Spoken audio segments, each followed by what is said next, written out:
These two mistakes nearly cost me my dream build. What I'm about to show you, not be ignored. A few months ago, I rebuilt and restyled my now viral G82 M4 in under 24 hours so I could make it to Monterey Car Week. New wrap, new mods, thousands of miles, and one massive road trip across California. And on the surface, the car looked perfect. But once the trip was over, everything started going wrong. Electrical issues, performance problems, noises that shouldn't exist. I took it straight to BMW and they were basically useless. So I did what any sane person with a heavily modified BMW would do. I tore into the car myself. I fixed two major problems, only to uncover something way worse. A dangerously installed rear fender flare, bolts rusting out, and a tire rubbing so badly it could have failed at high speeds, which could have been devastating for myself or anyone else inside the car. At that point, this wasn't about looks anymore. This was about safety. Today, we're fixing every single problem with my heavily modified G82, and along the way, I almost get scammed buying tires off Facebook Marketplace, and we find out whether this car is finally worthy of being driven again, or if we should just sell it and replace it with something new. So we have a good amount of things to do in today's video that's involving both of these cars. We just picked up the V10 manual M5. This is one of 1,300 in the entire world. And technically on paper, this is the older car. And we have some issues to fix with this car as we found out in the last video. But believe it or not, my G82 M4 has some issues as well. Even if I wanted to sell the G82, there's one major problem that we need to fix, and that's the rubbing of the tire. If you look closely, the rubbing is actually far worse than it was before. And that is because this aftermarket fender flare is straight digging into the tire. Whenever I hit hard bumps, it's just eating away at the tire, and it's so bad at this point. It needs to get swapped because it's starting to become a safety hazard. And if we come to the driver's side, you'll see this is how it's supposed to be. I mean, some mild rubbing. We are running 305 tires in the rear, and it is 100% my fault because I rushed the installation on this wrap job, and because I chose to do that in a 24-hour period and I stayed up till 6 a.m. in the morning, this is the result. It's basically a lesson that I gotta slow down. Some things aren't worth rushing. And I basically wasted a fairly good set of tires in the rear because of it. I'm paying the price. But then also, if we come up top, you can see the rust is just oozing and it's covering the carbon fiber. So we need to pull these bolts out, clean them, or just replace them. You can see these inner bolts right there on the wing stands are rusting out as well. And then with the V10 M5, there's a couple of things we need to address. You guys could barely see it in the last video, but we have a small rat's nest inside of the engine bay of this car. I'm not sure if you guys can see it. All that down there is rat turds. I'm not sure if you guys can really see that. And apparently, if we don't clean it as soon as possible, we run the risk of those rats coming back. Okay, it may not be the same rats that were up in Oregon 1,000 miles away, but nonetheless, they're probably most likely rats hiding somewhere in this garage. So we don't want them to come back at all. We've got a few techniques we're gonna be able to do to keep them away. So with that being said, let's get started with today's video. Our first stop is the good old-fashioned Home Depot. Now that the car is parked in direct sunlight, we can finally see the imperfections that have been driving me insane. Let's head inside, hit the automotive section, and grab the same molding tape we used before. This stuff has held the flares on for thousands of miles without a single issue, so we're grabbing 2 rolls just to be safe. And since I don't know the exact bolt size for the wing, we're doing this the old-fashioned way. A bottle of cleaning vinegar. Letting these bolts soak for a few hours should knock the rust right off, at least until I can replace them with hardware that won't rust in the first place. This your right? Yeah. Appreciate it, man. Thank you. Hey, have a good day. Yep, you too. All we need to do is take these bolts off. You can see how rusty they are, and especially since the car has this satin black and carbon fiber spec, the orange from the rust really pops out and just looks absolutely disgusting. All we gotta do is let these things soak for maybe 12 to 24 hours, and while the bolts soak in vinegar, the M5 needs some immediate attention. All right, so under the hood, as we know, there's a small rat's nest. Now, in there, I've actually cleared out a lot of it. Like James said, we need to clear out every single piece of poop, and I don't know if you guys can see in there, there is still a pile of it right there, which is exactly why we're going to use this nice vacuum cleaner, and we're going to make sure we get everything out of there so they don't return.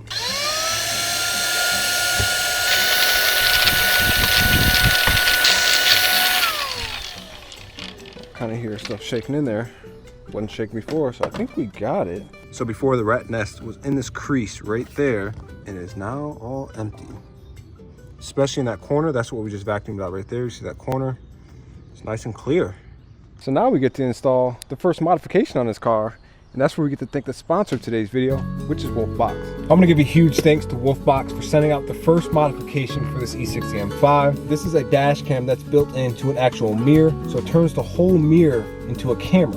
And if we open this thing up, you're immediately greeted with the actual mirror itself. And this thing is super high quality, full LED, so you don't have to remove the factory mirror at all.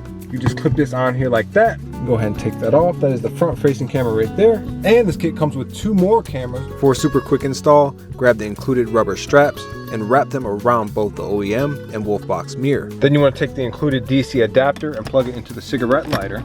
And right where it says power, go ahead and plug it in. Like magic, you'll immediately see the mirror turn into an LED screen.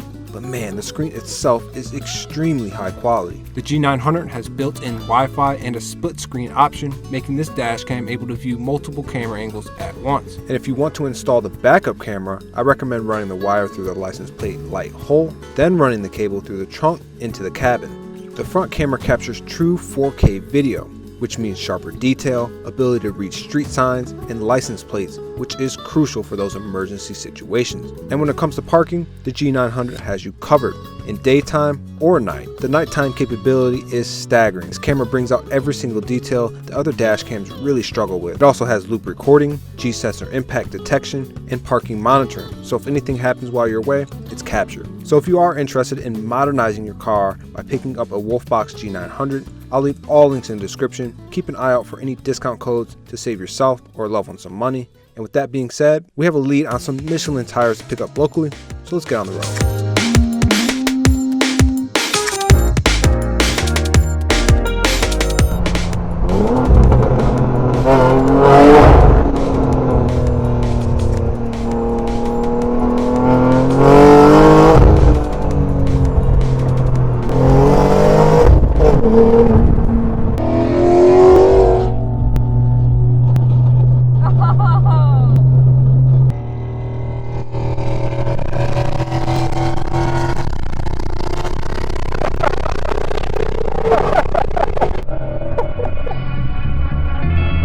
Dude, when the Mustang sounds good, it sounds so good.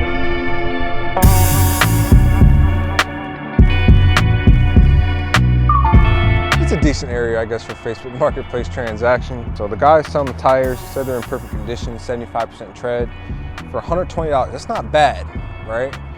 But as I'm looking at the tire closer, he's got 2 patches in it. Normally, you're supposed to let people know if you got patches in the tire. We just gotta pray they don't leak on us, man. I'm just tired of leaky tires.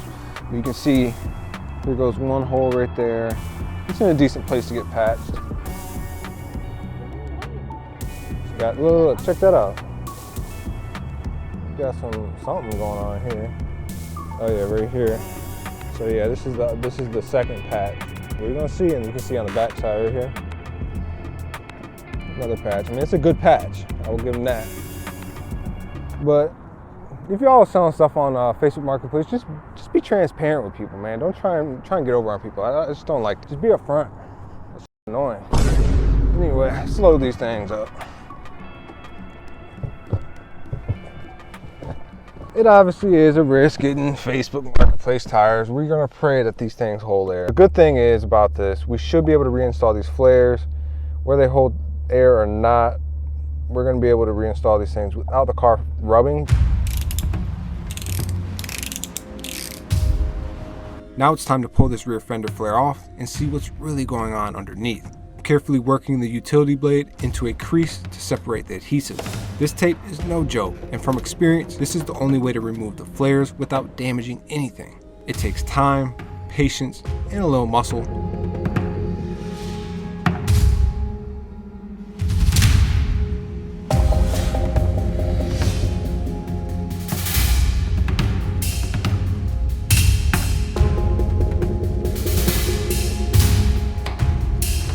Once the tape is cut, the flare pops right off. As soon as the flare comes off, my stomach dropped. There's clear evidence of severe rubbing on the quarter panel, and that means something is seriously wrong. Chunks of tire rubber literally melted and fused to the body.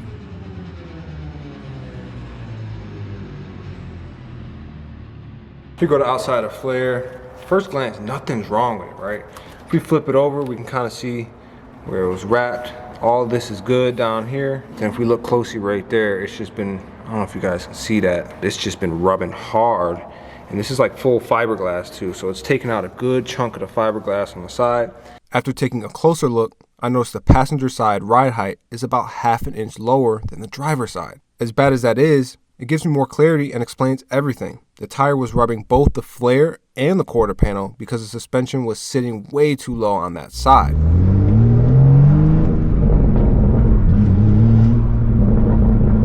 As you guys can see, we're on the road and we came across what could be a big issue. What I thought was going to be a quick, simple swap, it's not the case. Now, we are running iBock Pro lowering springs on this car, okay? They're not known for having defects on the springs. It's possible, right? So my guess is it's either the spring is defected or like the spring's bushing or the rubber mount that holds the spring is blown. This kind of stuff we can't speculate. So luckily, again, James from Valve Motorsport, hopefully he's gonna be able to save the day. We're gonna take the car to him right now. We're on the way to his shop. We're just gonna see what he thinks. He's the one who installed these springs, so he's gonna be able to know exactly what's wrong with this car. And hopefully we can still fix it today.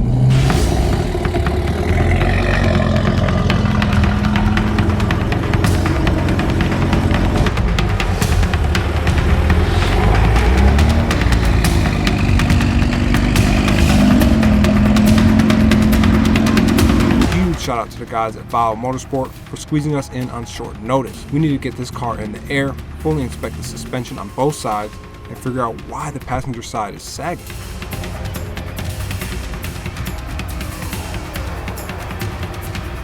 And here's where it gets weird. The suspension looks perfect.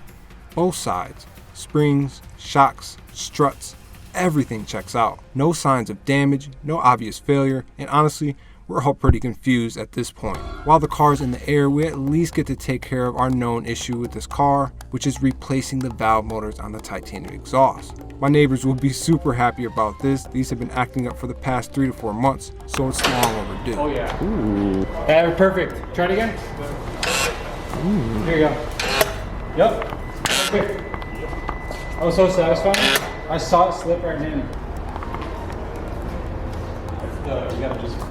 But it gets even stranger. Once we drop the M4 back onto the ground, the ride height magically corrects itself. Both sides are now perfectly even, like nothing ever happened. 25 inches on the dot. Just the same, bro. Next question would be, is lifting up in the air, is that gonna release something or is Fix something? yeah. I mean, we let the shocks rebound the full distance. This is some crazy theory. What kind of voodoo what's going on, man? It's 25 inches on both sides. Like at the dealer, when we would check to see if there's a spring imbalance to get suspension covered under warranty, that's how we would do it. And you can check the variation. Well, this side's a quarter inch or a ½ inch lower than this side based on these measurements, and then you can calculate it. I have not heard this car that quiet in a very long time. Open it.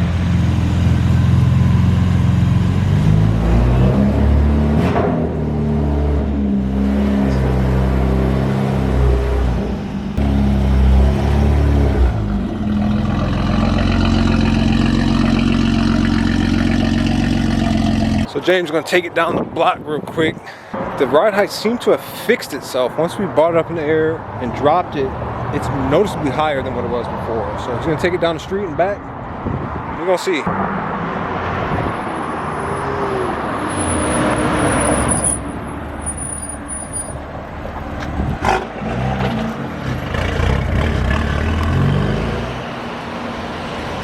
Moment of truth. Guy's really nice. I don't even think you got any wheel hop, dude. Damn. Still the same. Yeah, I was trying to see if maybe this is occurring from, you know when you really accelerate hard and the wheels slip and they'll bounce? Yeah. I was trying to get it, it just doesn't. I mean, it just rips, bro. Car rips. Oh my gosh. But it's the same height. We got BMW ghosts going on now. Mysteries. This feel like another episode of Scooby-Doo.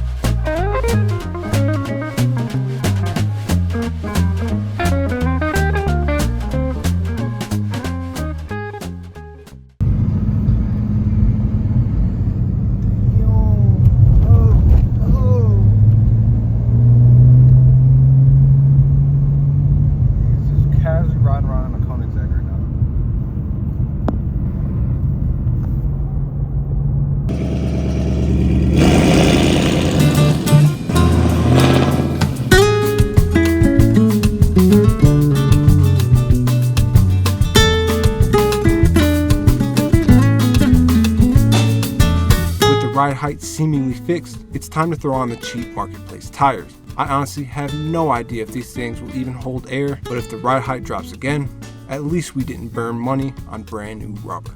And while the wheels and tires are off, it's the perfect opportunity to inspect the brakes and suspension one more time. Thankfully, everything still looks solid, and for now, all signs point to good news.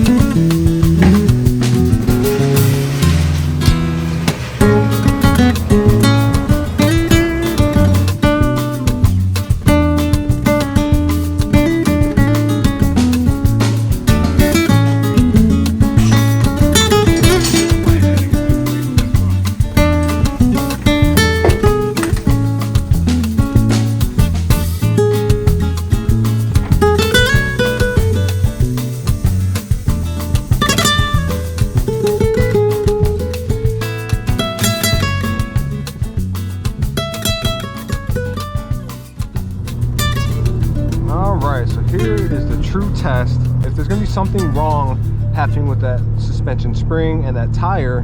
It's going to be on a road like this. We don't need to drive it too crazy, but we definitely need to put it through its paces. And I guess it is a good thing that we got those cheaper tires just to kind of test this out in case it fails. We're not out $1,000 just on rear brand new tires. So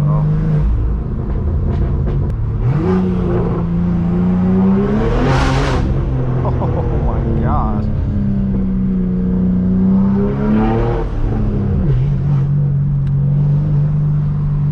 A lot of turbo sounds coming from this car.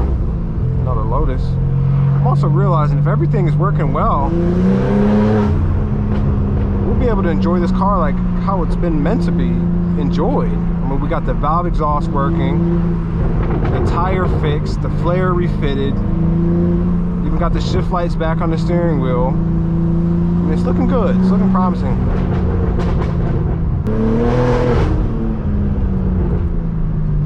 Take some corners pretty quickly. It's really going to be the left-hand turns, because as soon as we turn left, all the weight of the car shifts and pushes the right-hand side of the car down. So turns like this, it's a great example.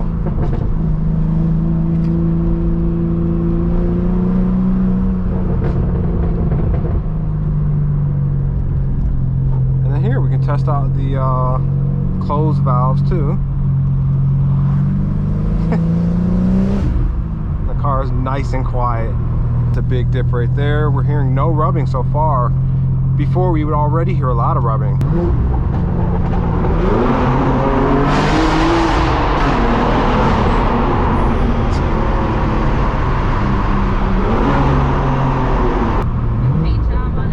Hold your ears.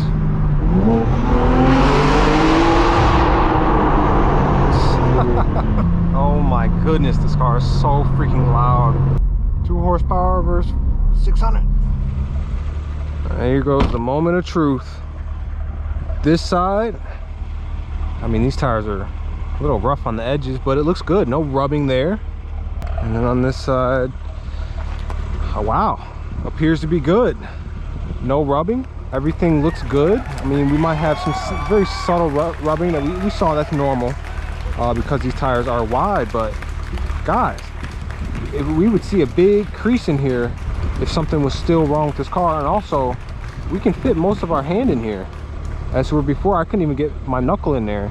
We can fit half my hand up to here. Check this side, same spot. And obviously, since we reinstalled the flare, you can actually visually see this side is sitting higher. I mean, that gap right there was much tighter. And we got nice views out here too. So I think it's time for us to properly enjoy this car now that we got it back in action.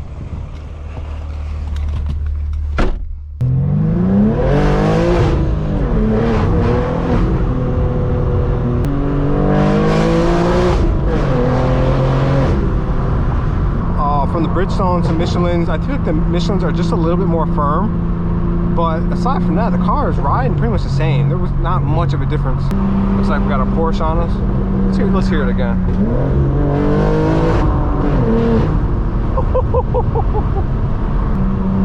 Oh, that's a nice color, mint green.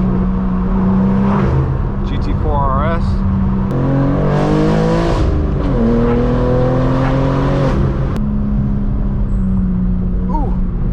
No rubbing. It would always rub right there. So I think that's confirmed. We're back in action. We can now fully enjoy this car again. Oh my god. It's so raw. We'll have to keep heavily monitoring this car just to make sure it doesn't revert back to that. But now that I think about it, it is highly possible. Like I said, when we swapped those tires out to the Bridgestones, that maybe for just some reason the car didn't sit right on those rubber mounts. And here we are. Crackle sounds insane on this car.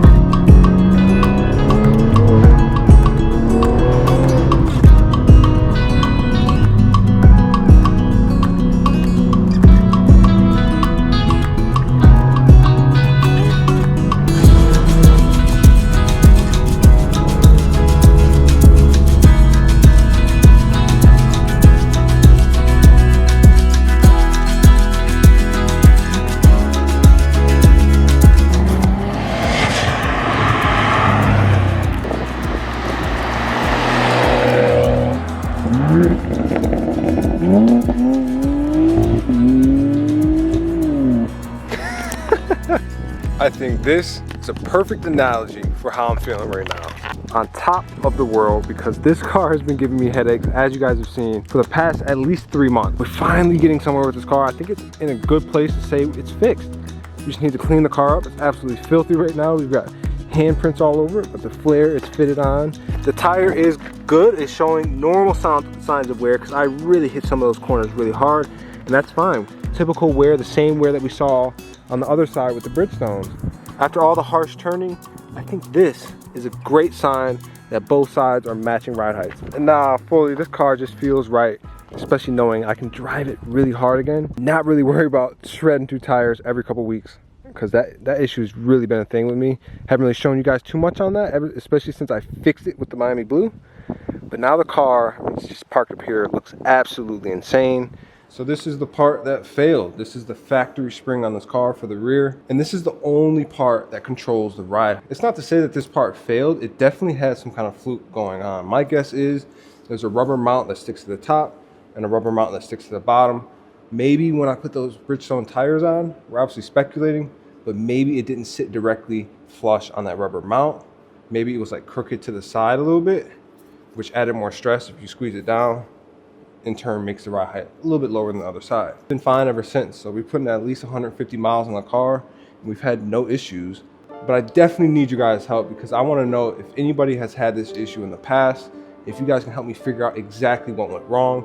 Am I right? Am I wrong? Either way, this right here is just absolutely nasty. And this could have ended real bad for us. So with that being said, I hope you guys enjoyed today's video. Make sure you hit that like button, hit that subscribe button. Check us out on Instagram at Beemer Fam, and I'll see you guys in the next video.